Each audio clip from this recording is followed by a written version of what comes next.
perwakilan dari Studi Agama dan Fakultas Muslim dan Dakwah AIN Kediri mengucapkan Selamat Hari Santri Nasional tahun 2023. Jaya Santri, Jayalah Negeri. Allahumma salli ala Sayyidina Muhammad salatan turaghibu wa tunashitu. Itu dibawa dari disiplin non-keislaman. Jadi dia saksiu gitu, ditunjukkan di bawah disiplin non-keislaman. Dia nggak setuju dengan itu. Sebagai alternatifnya dia menawarkan proses of indigenization, pribumi,sasi, mengakui perspektif budaya yang beragam di dalam berbagai bidang ilmuwan. Jadi biarkanlah ada berbagai macam cara orang memproduksi pengetahuan. Tidak memang monolitik gaya barat, mungkin ada gaya timur, seperti pengobatan Cina kan kita terima juga. Kalau ada yang suka ke akupunktur misalnya, ada gunanya juga, walaupun tidak satu-satunya jawaban atas problem-problem kesehatan kita kan. Kalau akupunktur menyelesaikan semua masalah, nggak laku lagi masalah ya. Nah, ya itu masalahnya. Tapi dia bilang ada pengakuan itu loh, ada pengakuan terhadap cara produksi pengetahuan yang berbeda dari yang dominan dipahami oleh masyarakat akademik. Kemudian pentingnya pluralitas, keterbukaan, dialog antara berbagai tradisi keilmuan itu ditekankan oleh Al-Kas dalam pencarian ilmu pengetahuan. Berikutnya, ya, oke. Nah, ada murid Najib itu, muridnya dari Al-Faruqi ada namanya Taha Al-Alwani.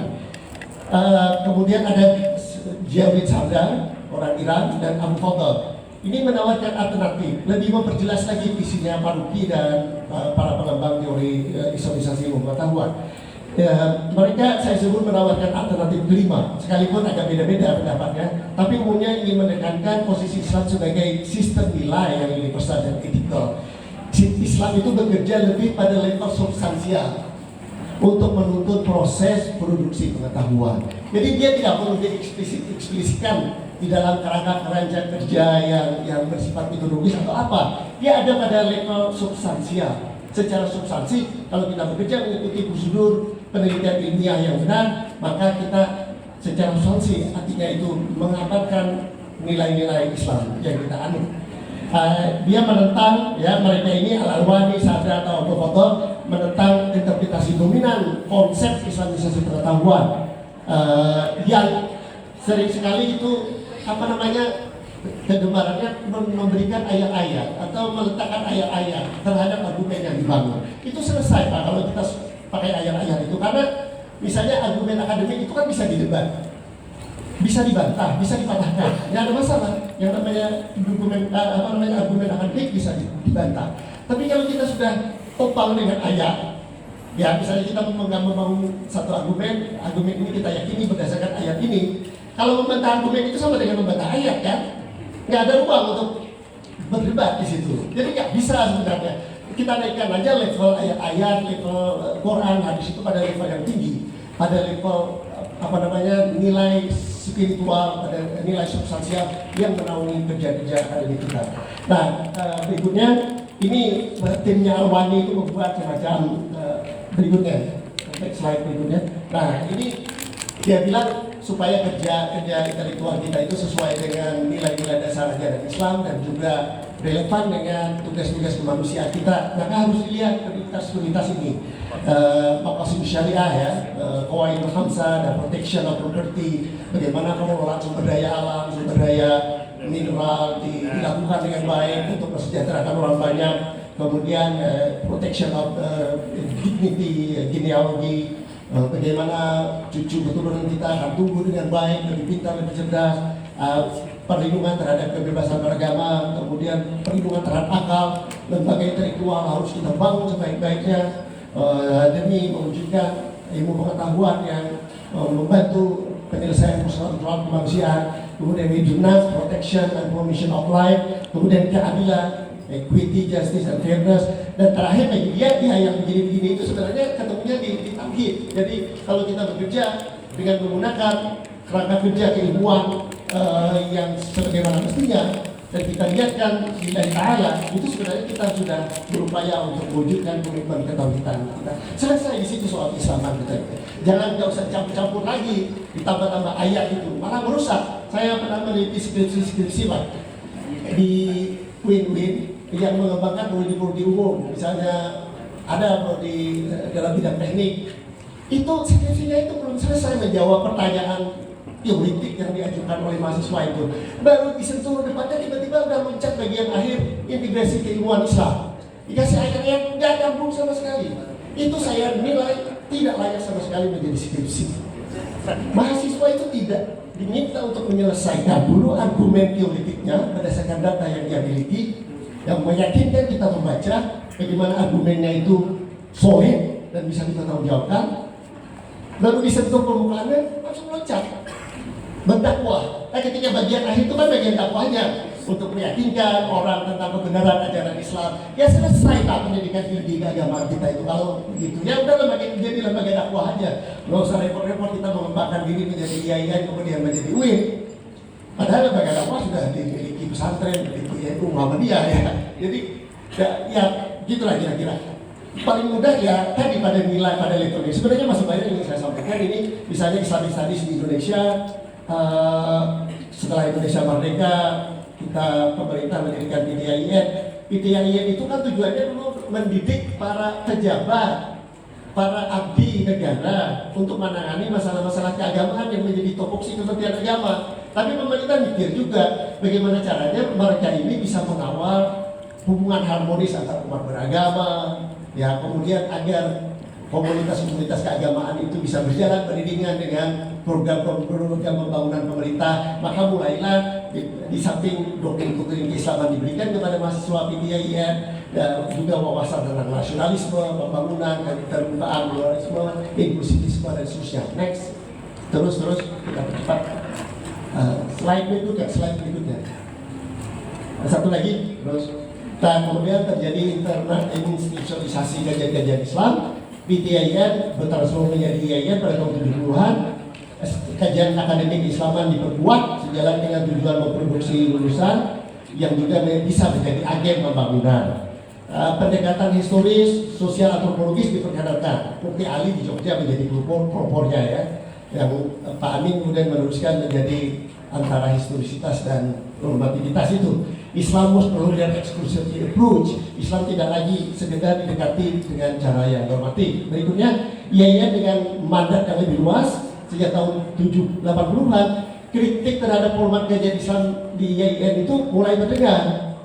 Setelah Pak Ruki Alatas tadi memperkenalkan konsep Islamisasi ilmu pengetahuan, debat berlangsung seiring dengan kepentingan komunitas IAIN untuk memperluas mandatnya di luar bidang keislaman. Nah, ada juga yang tidak setuju, mereka yang tidak setuju ya bilang kita fokus saja pada bidang ilmu keagamaan untuk melayani masyarakat dalam bidang ilmu keagamaan. Berikutnya, integrasi approach, yang berkembang menjadi WIN, ekspansi WIN disertai dengan concern yang meluas terhadap pendekatan integrasi atau interkoneksi dan interkoneksi. Pendekatan ini merefleksikan visi yang lebih luas dari WIN untuk memperluas perspektifnya di dalam memahami dan menjelaskan Islam di luar rangka normatif dengan menggunakan berbagai paradigma. Tetapi aplikasi integrasi interkoneksi itu juga berantakan sepanjang yang saya amati. Ya kan beda-beda, walaupun Pak Amin kan sering ngobrol sama saya ya. Kan saya juga satu tim di Komisi Kebudayaan Akademi Ilmu Pengetahuan Indonesia. Pak Amin itu maksudnya awalnya ya supaya jangan normatif lagi lah. Mengkaji Islam jangan normatif melulu. Karena itu tidak akan membuka perspektif itu kata Pak Amin. Lalu diperkenalkan ilmu-ilmu yang lain supaya pengajian Islam itu lebih berwarna. Tapi yang jatuhnya ke bawah kan apalagi di fakultas-fakultas sains dan teknologi itu ayatisasi Pak. Ditanya nanti dosennya juga nggak ngerti apa-apa, ditanya integrasi interkoneksinya mana? Bingung kan bagaimana integrasi interkoneksinya mana? Akhirnya untuk menjustifikasi ada integrasi itu dikasih ayat-ayat lagi. Padahal itu ilmu kimia yang sudah baik-baiknya dikembangkan di Indonesia, ilmu fisika, biologi, macam-macam, hancur Pak. Gara-gara ini. Ini nggak jelas lagi argumen biologisnya gimana kan? Karena kita tambah-tambahkan dengan argumen-argumen yang sebenarnya nggak perlu. Apa kita mau berdakwah? Kalau berdakwah kan lain urusannya. Nah ini ada aplikasi yang misleading di dalam penerapan integrasi interkoneksi itu. Ya tapi ini dianggap cocok dengan perkembangan Indonesia, visi Indonesia sebagai bangsa yang beragam dan seterusnya. Nah akhirnya ini yang terakhir, walaupun saya menawarkan model-model yang berikutnya, tapi waktunya sangat terbatas ya untuk mengatasi persoalan ini. Sebenarnya dalam argumen, dalam pendapat saya, in the overall model of Islamic studies that developed in Indonesia dan depan of di keseluruhan model kajian Islam yang berkembang di Indonesia atau semua belahan dunia Islam sampai hari ini, pola-pola orientalisme itulah yang masih paling menonjol, tetap paling menonjol. Pendekatan tetap pada aspek-aspek tekstual Islam kan, yang dianggap sebagai faktor kunci di balik berbagai problem yang menghadapi dunia Islam. Pendekatan-pendekatan sosial humanitis itu diperkenalkan ke dalam studi Islam. Tapi pendekatan ini memprioritaskan pengkajian terhadap teks-teks agama, Quran, hadis lagi sebagai sumber utama pemahaman Islam. Jadi nggak jauh-jauh tuh dari orientalis. Balik lagi ke situ sebenarnya yang berkembang di Indonesia. Dan kalau trennya akan berlanjut seperti ini, keyakinan teoretik saya mengatakan bahwa kita nggak akan maju-maju Indonesia sampai kapanpun juga. Tetap aja iman daripada kita jauh, indeks inovasinya nggak mengesankan. Ranking bisa kita berapa itu nomor 4 dari bawah kan. Nah itu sebenarnya harus menjadi pikiran kita. Mudah-mudahan dari sekitar ini yang menjadi bisa mengelopori, mendobrak kemampuan di dalam integrasi ilmu. Terima kasih. Assalamualaikum warahmatullahi wabarakatuh. Terima kasih Prof. Nur Haidi. Paparan beliau memang agak rumit. Saya kira kalau di tengah teman-teman saya terganggu kata beliau kita ini hanya penerusnya orientalis. Jadi kata beliau tidak ada yang berubah gitu. Tapi kita senang beliau mengingatkan kalimat dari Amir Syakib Arslan, limadza ta'akhkharul muslimun wa taqaddama khairuhum. Kenapa umat Islam tertinggal dari umat yang lain? Tadi elaborasi yang luar biasa. Baik, terima kasih paparannya. Kita lanjutkan kepada beliau, Profesor Mulyadi Kartanegara. Silakan, Bro.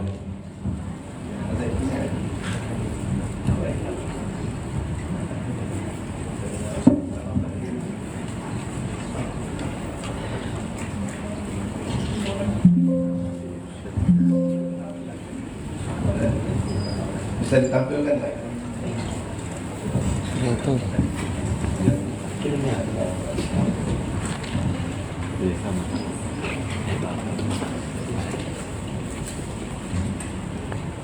Oke, sambil jalan waktunya sudah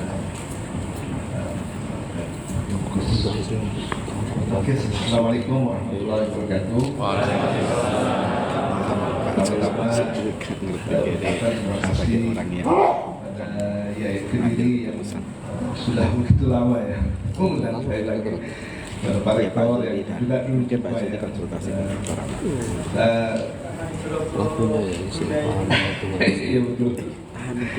ya. Jadi saya melihat kemarin di YAI Kediri menyongsong ya, jadi udah lumayan besar ya, jadi bisa pangling begitu masuk ke sini sudah berbeda ini. Mudah-mudahan tren perubahan itu terus menjadi lebih signifikan lagi. Pada kali ini saya tidak memberikan pointer-pointer, dan saya mungkin presentasi saya itu diwakili oleh 3 buku saya ya. Jadi kalau kita dapat itu, satu pengantar epistemologi Islam ya, kemudian di sini ada epistemologi integrasi, kemudian ada juga buku integrasi ilmu ya, kemudian ada reaktualisasi tradisi ilmiah Islam. Saya mendudukan 3 buku itu sebenarnya satu buku epistemologi itu sebagai basis filosofis integrasi. Baik ini integrasi ilmu tidak hanya ayat satu, tapi itu pada level epistemologi. Saya menulis buku integrasi ilmu itu sebagai turunan dari filosofis, basis filosofis integrasi ke dalam level universitas.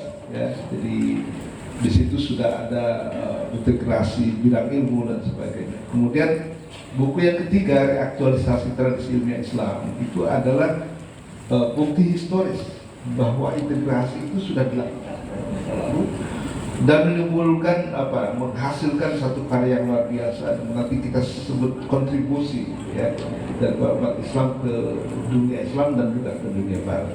Jadi bukan model ayatisasi ya, kita sudah lama itu saya tolak di situ, tapi ada model integrasi yang padu dan memiliki basis dan tradisi ilmiah Islam. Okay. Jadi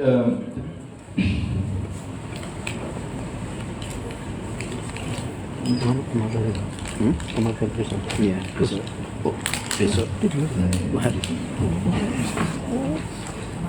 Balik. Ini besar. Bisa. ya, oke. Hari ini gimana? Disebut-sebut tadi ada ilmu keislaman ya, gitu ya. Jadi saya akan menjelaskan juga apa yang dimaksud dengan ilmu keislaman. Jadi ilmu keislaman itu berbeda dengan ilmu keagamaan, ya. Karena umat Islam itu mengembangkan bukan hanya ilmu keagamaan yang disebut al-ulumul aqliyah, tapi juga al-ulumul aqliyah, ilmu rasional.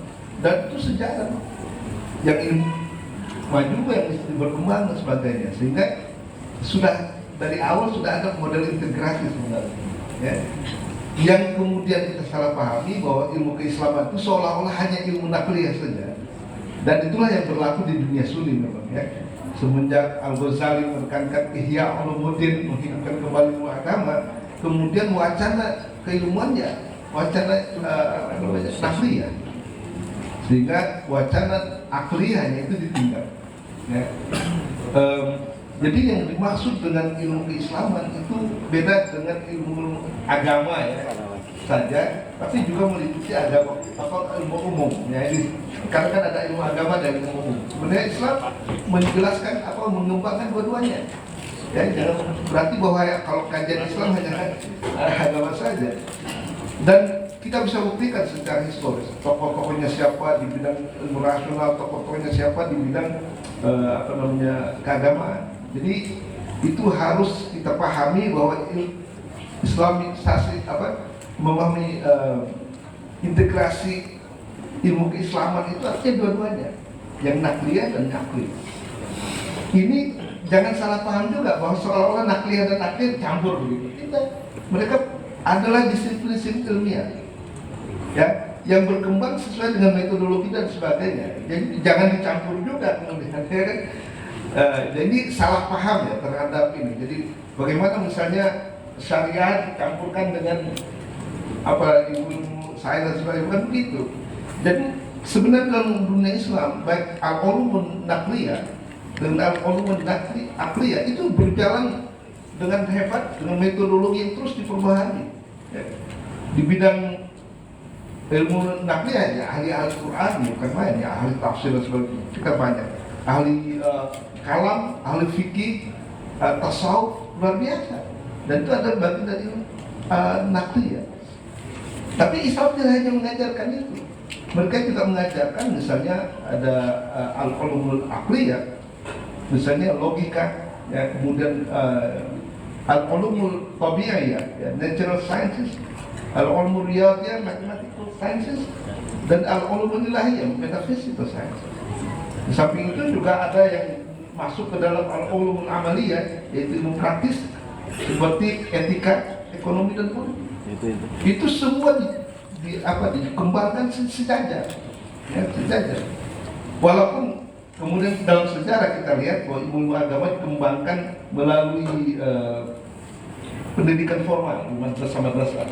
Sedangkan ilmu-ilmu umum ini, kalau ilmu rasional itu dikembangkan hampir secara individual ya.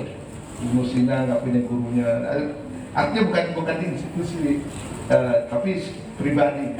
Dia mendatangkan guru privat dan belajar sendiri. Yang juga mungkin harapan bagi kita yang nggak bisa masuk kuliah. Ternyata ilmu Sina yang nggak pernah kuliah itu bukunya dipakai di universitas di Eropa.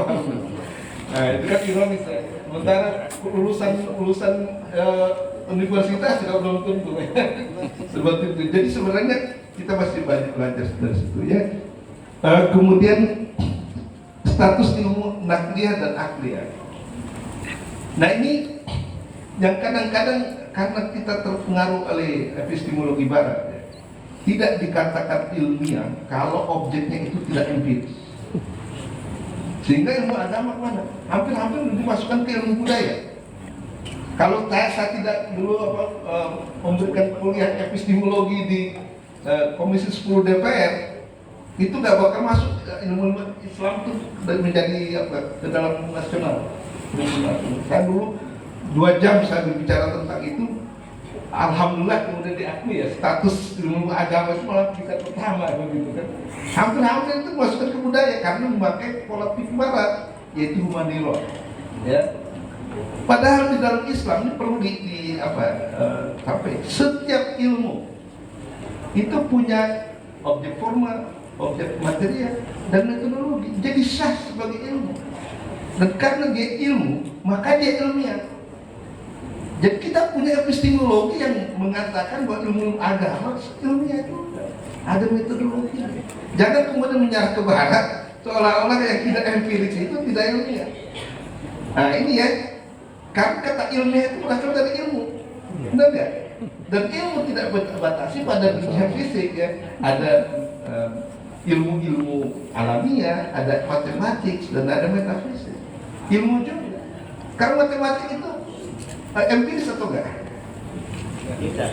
Terus sains juga. Jadi salah. Karena orang barat tidak percaya pada objek yang non fisik, sedangkan objek matematik itu bukan non fisik. Jadi mereka bingung, ini matematik ini sains atau bukan? Ada 2 pendapat yang mengatakan sains, ada yang mengatakan instruments of science. Kalau orang Islam percaya pada objek matematik yang non fisik dan objek matematik dan metafisik yang non. Jadi ilmu sah. Nah itu jangan sampai terjebak ya kita mengatakan bahwa ilmu yang bukan empiris itu bukan ilmiah, tidak ilmiah, bukan ya. Jadi dalam Islam itu yang namanya ilmiah bisa, yang nakliyah dan akliyah. Nah, jadi kita harus angkat statusnya itu. Ilmu agama itu harus diangkat kepada status ilmiah sesuai dengan epistemologi Islam. Kita kan mayoritas Muslim ke depan harus menggunakan epistemologi barat kan begitu ya. Ya jadi ini status ilmiah ya. Kemudian integrasi objek dan metodologi. Ini pertanyaan paling dasar dalam epistemologi itu adalah apa yang bisa kita ketahui. Kalau sudah dijawab, bagaimana mengetahuinya? Jadi di sini nanti ada peran integrasi. Ya. Kalau orang barat ditanya, apa yang bisa kita ketahui? Dia bilang segala sesuatu sejauh itu indrawi, sejauh empiris. Itu objek yang sah dari sains barat. Ya. Nah, kalau tanya kepada orang Islam, apa itu objek yang bisa diketahui? Dia bilang, bisa yang fisik, bisa non fisik. Ya, bisa al-mahsusat, sensibel, benda-benda yang bisa diindrai, bisa maklumat, yang tidak bisa diindrai tapi bisa dipahami oleh akal. Jadi objek matematik, objek metafisik itu masuk ke dalam maklumat, dan dua-duanya ada sah sebagai objek ilmu pengetahuan. Jadi kalau di barat hanya mengakui objek empiris, di Islam objek empiris dan non empiris, sehingga apa bisa diintegrasikan ya? Kalau integrasi kan bisa sendiri kan? Integrasi itu adalah bagian-bagian yang kemudian diintegrasikan. Jadi menurut saya di dalam Islam, baik objek itu fisik, empiris maupun yang non empiris, itu sama-sama adalah objek yang sah dari ilmu pengetahuan. Dan umat Islam tidak hanya ngomong begitu, banyak teori-teorinya. Ya, oke, jadi itu dulu ya sebagai objek. Makanya di dalam buku saya itu dijelaskan tentang integrasi objek ilmu. Kemudian kalau tadi definisinya ya, objek ilmu itu adalah yang fisik yang non fisik, maka pertanyaannya adalah bagaimana kita mengetahui secara ilmiah objek-objek yang fisik maupun yang non fisik. Objek-objek fisik itu sudah dikembangkan oleh umat Islam dan sangat mendapat kemajuan karena umat Islam dalam membuktikan teori-teori tentang ilmu alam, mereka melakukan eksperimen. Jadi banyak sekali teori-teori Yunani yang kemudian dibuktikan salah oleh para ilmuwan Muslim dan melakukan eksperimen. Misalnya teori tentang penglihatan itu ada yang intermission, ada extra mission. Yang intermission itu adalah bahwa kita bisa melihat objek karena ada cahaya masuk ke dalamnya. Tapi kalau extra mission, katanya mata kita punya cahaya. Seperti itu. Dan itu kata Ibn Haytham, ya, pengarang buku Al-Manazil, itu dia mengatakan itu dua-duanya sama kuat. Sampai kemudian Ibn Haytham melakukan eksperimen di kamar gerak. Ternyata kalau ditutup sama sekali nggak ada cahaya, nggak bisa melihat. Berarti bukan mata yang cahaya kan. Begitu dibuka lubangnya, masuk cahaya bisa melihat. Jadi sebenarnya apa yang dilakukan oleh umat Barat pada saat ini itu sebenarnya hanya mengembangkan apa yang dikembangkan oleh umat Islam di bidang ilmu-ilmu sains, natural science, ya, ilmu-ilmu alam. Ilmu-ilmu alam di dalam tradisi ilmiah Islam seperti dikembangkan oleh Ibnu Sina itu meliputi astrofisik atau as-sama wal ard. Kemudian ada lagi al-atharul uluwiyah, itu meteorologi. Jadi kalau tadi objeknya langit, kalau meteorologi itu objek yang ada antara langit dan bumi. Dan dikatakan samawati wal ard wa ma bainahuma. Nah, wa ma bainahuma itu sudah dikaji dalam meteorologi. Kemudian masuk ke dalam dunia fisik, nah itu kemudian ada fisika, ada mineralogi, botani, zoologi, anatomi, semua. Sampai manusia itu ada anatomi, ada psikologi dan kedokteran, ya. Jadi ini yang maksud. Nah, tapi untuk hal-hal yang non fisik bagaimana? Kalau tadi yang fisik itu namanya tajribi metodenya, ya, tajribi, eksperimental atau observation dan lakukan. Kemudian untuk hal-hal yang non fisik bagaimana? Nah, umat Islam kemudian mengembangkan yang disebut dengan metode demonstratif, burhan, maksudnya logika. Jadi kalau hal yang bersifat non fisik, ide misalnya, itu harus diteliti, dibuktikan, diverifikasi dan difalsifikasi oleh metode berpikir rasional, yaitu logika. Logika pun kemudian dibagi menjadi ada burhani, ada jadali, ada hitobi, morality, dan siri. Itu adalah ranking daripada ilmu-ilmu rasional. Mana yang tertinggi? Yang tertinggi adalah burhani. Yang jadali itu dialektik yang digunakan oleh para teolog. Ya. Jadi di dalam Islam itu ada integrasi objek meliputi objek fisik dan non fisik, ada integrasi metodologi untuk menyelesaikan ini. Di samping ada burhani, kemudian ilmu pengetahuan itu juga tidak hanya bisa diakses oleh akal, ada ilmu pengetahuan yang diakses oleh hati. Nah, sehingga kemudian ada metode irfan, intuitive method. Jadi itu digunakan oleh para sufi dan sebagainya. Kita akan kaget ya kalau kita menerima pengakuan mereka bahwa mereka itu bisa bertemu langsung dengan Tuhan, dengan malaikat, dengan para filosof dan sebagainya. Itu adalah ketajaman hati. Kita yang nggak mengalaminya, karena mungkin gitu kan. Tapi kalau para sufi itu, misalnya Ibnu Arabi masih bisa berkomunikasi dengan orang yang punya ini ya, punya mukasar. Jadi itu ya, next supaya kita ini ya. Jadi baik objek maupun metode itu harus kemudian diintegrasikan. Tantangannya adalah bagaimana misalnya kita mengolah betul metode ilmiah, tajribi misalnya di UIN ini. Kemudian metode logika, bagaimana dikembangkan, metode intuitif, bagaimana dikembangkan, dan juga satu lagi metode burhani, apa bayan, bagaimana mengakses teks suci. Itu 4 metodenya dikembangkan kalau kita masih jadi UIN.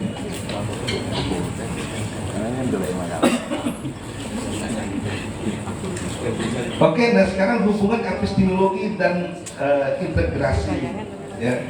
Epistemologi sebagai basis integrasi, ya. Nah, mungkin tadi sudah ada katakan ketika mengimplementasikan integrasi ilmu itu, lalu bagaimana? Ternyata akhirnya larinya kemana? Ayatisasi, ya kan? Karena apa? Sebenarnya karena kita tidak betul-betul mengenal tradisi ilmiah Islam. Apa ada yang tahu bagaimana Al-Biruni melakukan comparative religion dengan India? Sangat ilmiah. Ya, sangat ilmiah. Bagaimana dia seorang astronomi, geologi, geografi, geodesi. Itu kami pelajari itu betul-betul ilmiah. Jadi sudah ada contoh-contoh yang bagaimana melakukan ilmiah. Nah, jadi integrasi ilmu itu kemudian harus mencapai level epistemologi. Ya, jadi tadi ada sumber ilmu, ya kan, ada metodologi ilmiah, kemudian ada objek, ya kan, kemudian ada integrasi penjelasan ilmiah. Karena dulu orang Islam menggunakan 4 sebab Aristotelia. Di barat itu jadi dulu ada sebab efisien, ada sebab material, sebab formal, dan sebab final.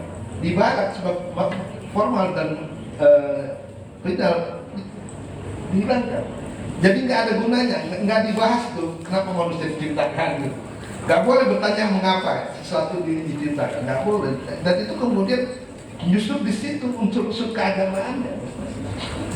Bahkan ketika mereka percaya kepada sebab sufisien, sebab efisien, ya, yaitu sebab yang mengubah sesuatu menjadi sesuatu, itu pun diakui, tapi dia katakan itu imanan efisien. Jadi kalau alam itu berubah, itu bukan dari luar. Alam itu berubah dari dalam dirinya sendiri, karena mereka tidak percaya kepada yang. Jadi Islamisasi ilmu, integrasi ilmu itu memang harus berbasis kepada epistemologi, ya. Jadi aspek-aspek epistemologi harus diperhatikan. Ibnu Sina itu hafal Quran, ini bagaimana berkomunikasi. Hafal Quran waktu umur 10 tahun. Sudah. Tapi apakah dia menggunakan ayat-ayat di dalam penjelasan misalnya fisikanya, astronomi dan enggak? Tapi kalau ada semangat yang bertentangan dengan semangat Quran, dia kritik. Dan ini kemudian menghindarkan tadi kalau misalnya ya, ayat Quran sudah menjustifikasi satu teori, kemudian ternyata teori itu salah, ya kan? Jadi apakah Quran yang salah? Itu kan masalahnya. Ya kan? Nah, Ibnu Sina tidak begitu, semangat yang dipakai. Ketika dia merasa bahwa argumen tentang adanya Tuhan, yaitu kosmologi oleh Aristoteles, tidak begitu cocok dengan Islam, diganti dengan argumen ontologi. Karena argumen ontologi itu lebih cocok dengan semangat Islam. Jadi seperti itu spiritnya, tapi operasinya itu harus benar-benar rasional. Gitu. Ya, menggunakan tadi metode empiris, ya, eksperimen, metode demonstratif, metode intuitif dan lainnya seperti itu. Nah, ini metode-metode ini harus kemudian menjadi PR di sini. Ya. Bagaimana itu metode-metode itu yang penting metode empiris, ya, metode eksperimen itu dikembangkan di Fakultas Sains dan Teknologi. Ya. Nah, seperti itu ya. Nah, sekarang bagaimana mengintegrasikan antara ilmu-ilmu agama dan ilmu umum? Ya kan? Sebenarnya dulu udah terintegrasi ya. Tapi karena ada tadi sekularisasi ilmu ibarat, termasuk tadi menyingkirkan sebab-sebab formal dan final, itu adalah upaya untuk sekularisasi. Jadi sains katanya harus stick pada fakta. Yang tadi dua itu pada makna. Jadi sains tidak membahas makna, ya. Nah sekarang, ya, bagaimana ilmu agama dan umum itu bisa dipersatukan, bisa diintegrasi. Nah, pertama, ilmu-ilmu agama itu didasarkan kepada Al-Quran, ya. Base itu basis utama ilmu agama adalah Al-Quran dan hadis. Sedangkan ilmu umum itu adalah pada alam. Ya. Jadi itu sebenarnya sumbernya adalah Quran dan alam. Nah, di barat itu kata Darwin haram hukumnya membaca, meneliti alam dihubungkan dengan Tuhan. Itu haram hukum. Ya. Jadi Darwin membawakan fatwa. Jadi makanya kadang-kadang kita ragu nih kalau kita menulis biologi apa harus satu belum ada tua gitu kan. Dan jangan-jangan ditolak gitu kan. Tapi dalam Islam tidak begitu. Quran adalah ayat Allah, kan? Yaitu ayat kauniyah, dan alam adalah ayat kauniyah. Ya. Barat sudah berhenti membaca alam sebagai ayat Allah. Kita masih membaca Quran sebagai ayat Allah. Jadi disitulah sebenarnya mulai problem daripada ilmu pada saat itu. Jadi kita masih membaca Quran sebagai ayat Allah, berhenti membaca alam sebagai ayat Allah. Ya. Akibatnya maka kemudian saya nggak pernah nyinggung Allah, ya. Yang sains modern. Ya. Tapi kalau kita bandingkan, ini juga tugas ya dari UIN di studi tentang natural sciences yang dikembangkan oleh umat Islam. Bagaimana misalnya Al-Jahid yang menulis kitab Al-Hayawan, itu dia di awal mengatakan tujuan saya untuk menulis tentang ilmu hewan itu adalah untuk menunjukkan kebesaran Allah di dunia hewan. Karena itu maka zoologi itu adalah ilmu agama menurut dia. Dia kan, kalau di sini biologi kan nggak sesuatu agama. Karena apa? Karena tujuan untuk mengkaji hewan itu adalah untuk menunjukkan tanda-tanda kebesaran Allah. Tapi penjelasannya sangat ilmiah, bahkan dia juga sudah merupakan forerunner untuk teori evolusi. Nah seperti itu. Ya, jadi kalau kita membaca ayat Quran sebagai ayat Allah dan alam sebagai ayat Allah juga, maka pasti ketemu. Ya, Quran sebagai ciptaan Allah, alam sebagai ciptaan Allah, maka banyak ayat-ayat nanti yang menjelaskan fenomena alam. Ya kan? Tidak heran karena atau pengarangnya sama, ya kan? Iya kan? Jadi kalau ada misalnya Al-Quran menjelaskan fenomena alam, dan itu terbukti ya, bahkan menunjukkan seperti misalnya perkembangan embrio ya dan juga pengamatan alam tentunya bisa memahami ayat-ayat Al-Quran tertentu. Ya? Jadi sebenarnya bisa timbal balik antara memahami alam, membantu memahami Quran, dan membaca Al-Quran bisa memahami fenomena alam. Jadi di situ sebenarnya yang harus disemangati dengan sadar. Jadi bukan, kalau nggak sadar itu ya biasa aja kayak gitu. Tapi sadar itu artinya bahwa kita membaca alam benar-benar sebagai ayat Allah. Karena Allah mengatakan sanurihim ayatina fi afaq wa fi anfusihim.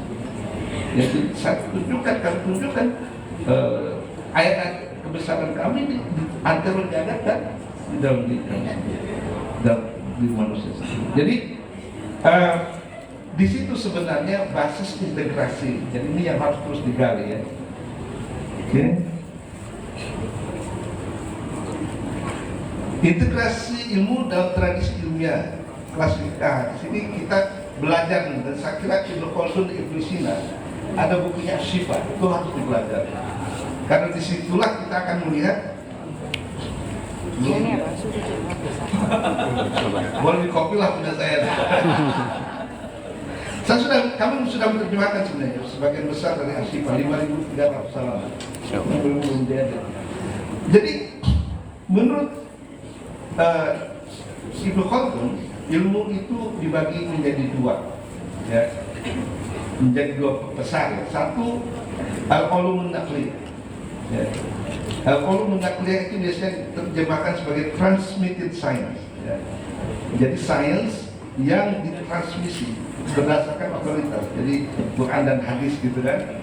Nah, jadi itu tidak boleh membuang-buang mata. Penafsirannya boleh memakai akal, ya, karena itu naqliyah. Kalau yang kedua adalah al-ulum aqliyah. Al-ulum aqliyah itu ya berdasarkan pada nalar, ya. Dan itu dibagi dua, al-ulum nadhariyah dan al-ulum amaliyah. Ya. Jadi ilmu teoritis dan ilmu praktis. Ya.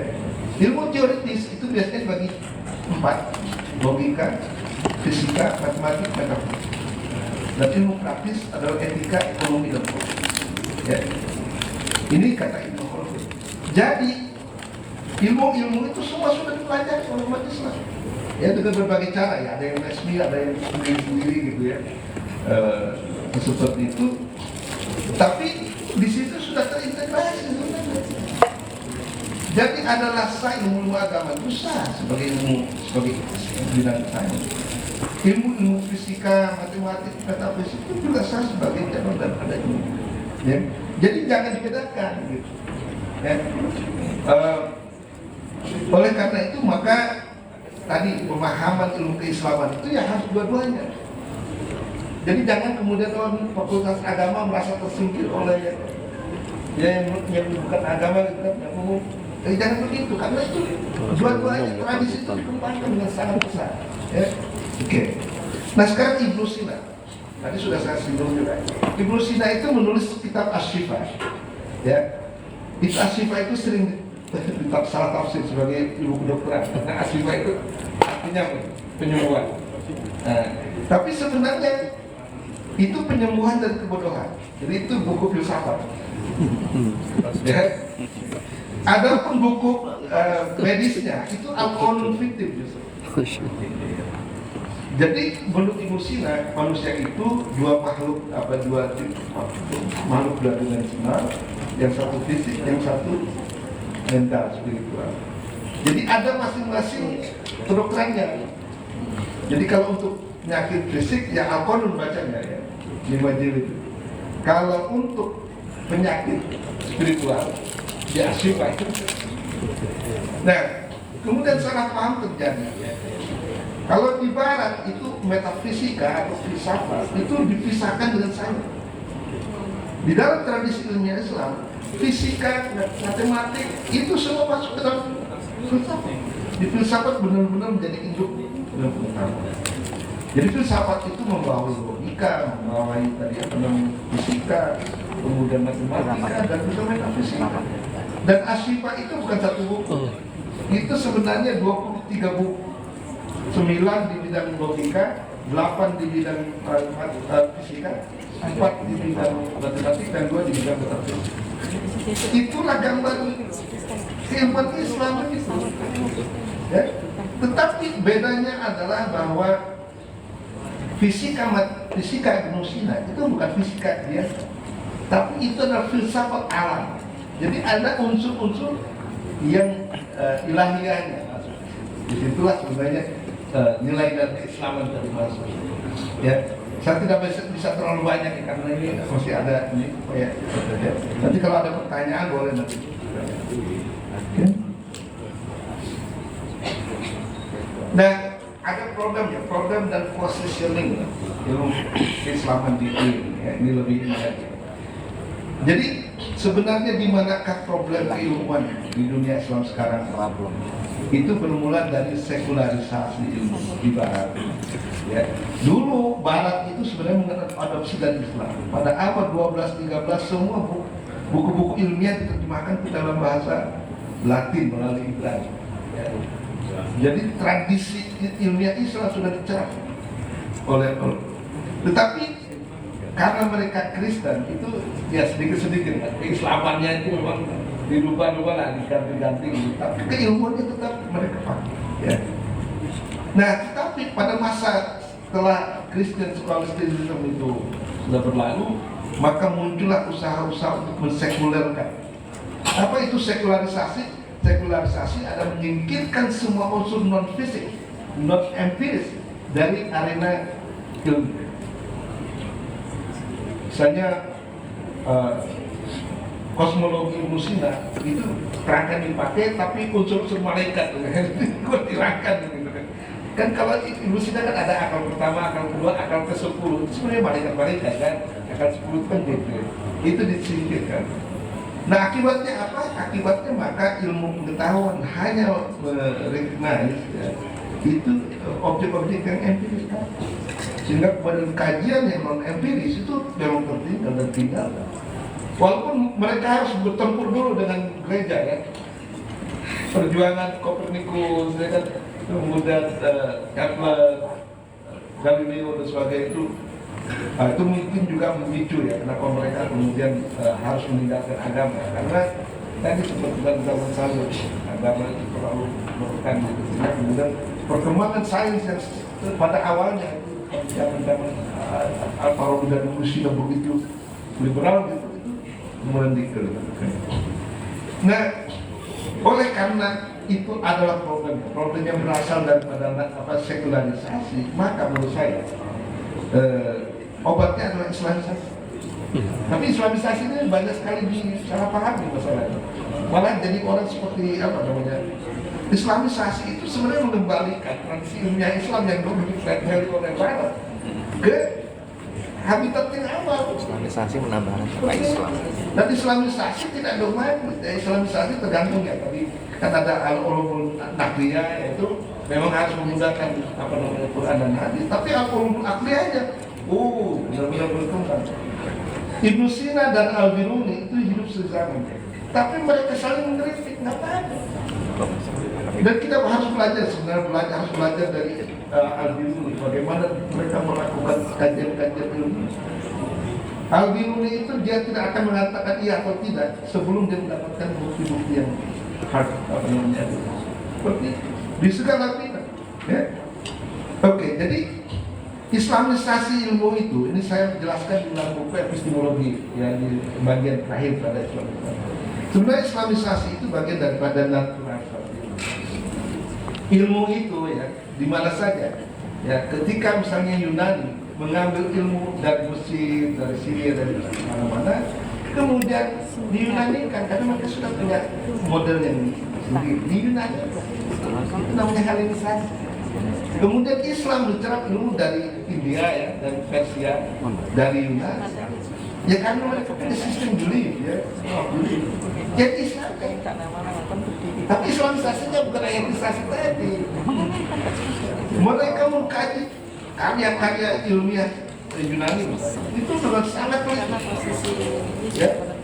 Bahkan banyak dikoreksi karena Yunani itu cenderung general ya, deduktif. Orang Islam itu memulai penelitian ilmiah itu, sehingga kemudian banyak teori-teori yang dibutuhkan dan diperbaharui. Kalau Anda ingin melihat sumbangan Islam, itu ada buku 1001 Invention, the Contribution of Islamic Civilization. Itu baru-baru itu ada beberapa bidang itu yang merupakan bukti bahwa tanpa sumbangan Islam nggak akan ada kemajuan sains dan teknologi. Ya. Jadi kita sih sebenarnya bukan untuk mengglorifikasi misalnya, tapi harus belajar banyak. Sebab dengan teori ilmu yang mereka kembangkan, mereka menjadi ilmu pengetahuan. Terus lagi, nah ini posisi ilmu di fakultas. Jadi ini jadi sebenarnya bagaimana ilmu agama itu ilmu keislaman itu diposisikan di unit di fakultas.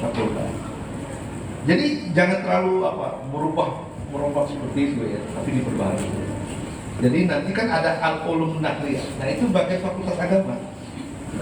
Ada tafsir, ada fikih, ada ilmu kalam, ada tasawuf, ya kan, dan sebagainya. Tapi kemudian diperbaharui nanti, dipelajari betul ya apa yang sudah dihasilkan dalam ilmu tersebut oleh umat Islam. Tapi dengan juga kajian-kajian kontemporer ya, ilmu alam dan sebagainya. Sehingga kemudian harus diperbaharui. Dan yang ilmu akliyah, ilmu akliyah itu dikembangkan di dunia di fakultas kedokteran, ya, ekonomi dan sebagainya. Saya kira mungkin itu yang bisa saya sampaikan ya. Terima kasih. Profesor Mulyadi Kartanegara ini yang diutus Kementerian Agama untuk menghadapi DPR RI yang waktu itu ada wacana akan menghapuskan mata pelajaran dan mata kuliah agama, dan beliau yang kemudian presentasi di DPR bahwa agama itu ilmiah, kenapa harus dihapus itu, dan akhirnya sukses ya. Kalau beliau cerita tentang sejarah tidak diragukan. Ada buku yang sangat monumental di bidang sejarah, tulisannya Marshall Hodgson, The Venture of Islam, itu yang menerjemahkan beliau. Dua jilid dua-duanya yang menerjemahkan ke bahasa Indonesia ya beliau ini. Jadi kalau cerita itu masa lalu ilmu beliau pasti sangat paham. Saya hanya tidak tahu bagaimana kita menyimpulkan, karena kalau Pak Nur Hadi tadi kayaknya metodologi kita masih kayak Snogorgronya gitu, kayak orientalis itu. Nggak tahu jika Pak Mulyadi sudah lebih seperti itu, hanya operasionalnya seperti apa. Karena ilmu itu menurut pandangan umum ya observable, measurable, dan sebagainya. Kalau nggak bisa dilihat, nggak bisa diukur, terus bagaimana? Nah itu operasional itu yang kemudian kita tunggu-tunggu supaya integrasi itu substansial, bukan artifisial. Namanya aja ada ekonomi Islam, psikologi Islam, tapi tidak ada integrasi sama sekali di dalamnya. Itu baik. Saya kira itu kita harapkan akan disampaikan oleh profesor kita yang sangat keren ini, Prof. Asror Yusuf. Dan saya mohon maaf betul karena kita masih bisa bertemu di lain hari. Pak Asror hanya punya waktu 15 menit untuk menyampaikan doa. Terima kasih. 5 menit cukup kan? Baik, terima kasih Bapak Dr. Kohu.